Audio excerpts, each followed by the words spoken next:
Shabbat Shalom. This week's Torah portion begins with God's commandment regarding the clothes and the priestly garments. Make sacred garments for your brother Aaron to give him dignity and honor. This reading focuses on weaving and breastplates and the ephod, robes, shoulder pieces, as well as buckles and precious stones. It describes a variety of colors and fabrics, such as blue, purple, scarlet yarn, and fine linen. If someone came in off the street while this Torah portion was being read in a congregation, he might think that he had mistakenly walked in on a sewing or crafting class. These passages are filled with very detailed descriptions of the vessels and the colors of the tabernacle, including the priestly garments, all of which create for us a tremendous symphony of majesty and splendor, as fitting for the house of God. I suppose that the idea behind the design is that people's spirit would be lifted and they would feel a sense of inspiration when they came into the house of God. This portion leads to the following question. What's the point of an entire Torah portion that talks about clothes? There is a well-known saying that goes, clothes make the man. There's a story about an employee who works in a telemarketing company. For many years, he would come to work dressed in very simple clothes. The huge advantage about working in telemarketing is that the customers do not care how the seller looks, nor what he is wearing. One day, however, the employee started to notice that the most successful salespeople were those that came to work every day wearing business clothes, a suit and a tie. He decided to try this business style for himself, and he came to work wearing a suit and a tie. Suddenly, he found himself talking on the phone with greater self-confidence, sitting upright in the chair and communicating to the customer in a much more professional way. The clothes might not have been seen, but their presence was evident. I suppose that this is a reason why the Torah emphasizes the garments of the priests, to make sure that the priest would be willing to serve the public and serve God in the most honorable way. In Judaism, we are familiar with the idea of Shabbat clothes. What's behind this idea? Does God really care about the clothes we wear? In a certain way, I believe He does. I learned from this parasha that whenever a person comes to the congregation to be a part of the group, to stand and pray before God, he or she must be clean and dressed in respectable, fine clothing. The saying, clothes make the man, proved to be true. The accuracy and symmetry that God instructs for the tabernacle, the priests, in the sacred vessels, they all create something luxurious and beautiful.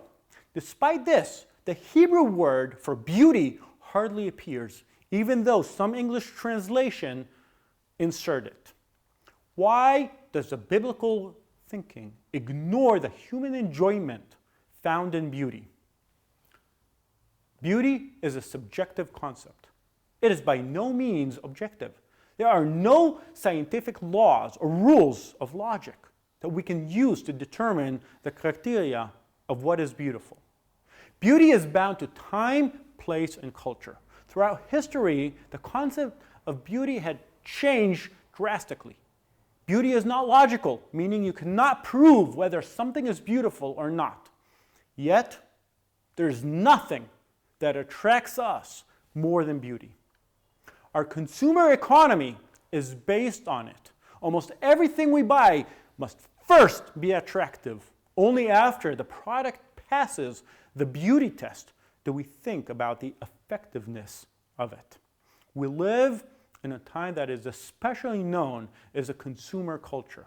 And as such, we use beauty to promote sales. Designers strive to design consumer goods, from shoes to clothes to furniture to cars, in order to simulate an aesthetic experience for the consumer. One of today's modern problems is that we have become like vessels in which only the outside is seen and valued. The Bible describes the problem with beauty. For example, in the story of Adam and Eve, the tree of knowledge is described as being beautiful. The fruit of the tree was good for food and pleasing to the eye. This was a major factor in the attraction to the fruit and in the rebellion against God. In Genesis, the beauty of women was a stumbling block as seen before the flood. The sons of God saw that the daughters of humans were beautiful. Proverbs 31 describes the virtuous women as having inner beauty. Charm is deceptive and beauty is fleeting. But women who fear the Lord is to be praised. So here is time to stop and ask, is external beauty important, or does only internal beauty matter? The answer, of course, is yes to both. Concerning both the cover of the book as well as its contents, beauty is important. Beautiful contents deserves a beautiful exterior. Aesthetics are desirable and even important when they are in the service of the holy. This is evident with the temple, the priestly garments, the tabernacle, and the sacred vessels, as we learn today from this week's parasha. The plain sense of the Bible teaches us that the priestly garments are for dignity and honor for two main reasons. The first reason is to foster a sense of respect and honor in the assembly. Worship requires a separation between the holy and the common, and for this, the priests are designed in a unique way. In fact, in every religion, one can identify the prayer leader, the rabbi, the priest, because they are typically dressed differently from others. One glance at the prayer leader, and you can see that clothes make the man. His clothes create distinction and reverence. A person who is well dressed is seen as one who is elevated higher than the rest of the people, much more than if he were not to be dressed in luxurious clothes. Another reason is for the priest himself, the prayer leader, to treat his status with respect, to take his role and status seriously and honorably. When we dress out of respect for the Shabbat and the community, we are honoring the status in the dwelling place of God.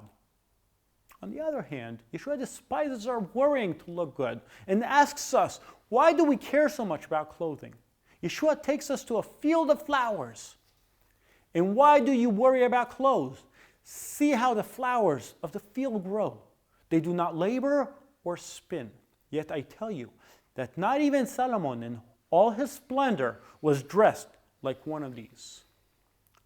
But nevertheless, we are told to dress nicely and modestly. I also want the women to dress modestly with decency and propriety.